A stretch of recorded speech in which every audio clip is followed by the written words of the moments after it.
এ পর্যায়ে গুটি গুটি পায়ে দুই দিককার প্লেয়ার শুরু হয়ে গেল খেলা। খেলার প্রথমেই দুরন্ত একটা দুরন্ত পায়ে এগিয়ে যাচ্ছে।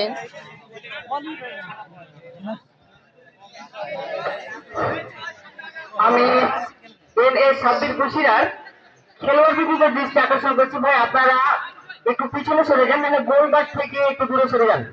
আমি এমএস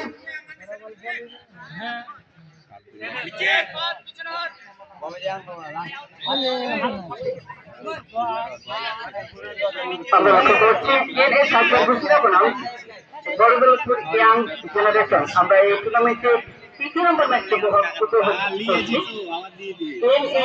সাবেক কুষ্টিয়াতে কিন্তু অনেক তারকা সম্পূর্ণ একটি দল গঠন করতে সক্ষম হয়েছেন, যাকে ৯ নম্বর নিয়ে খেলছেন অমিত, তাকে কিন্তু রাহুল থেকে উঠে আনা হয়েছে।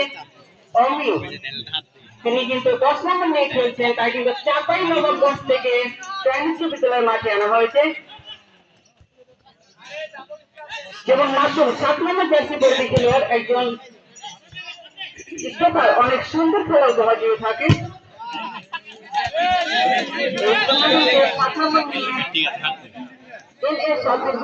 অংশগ্রহণ করেছেন এই টুর্নামেন্টে।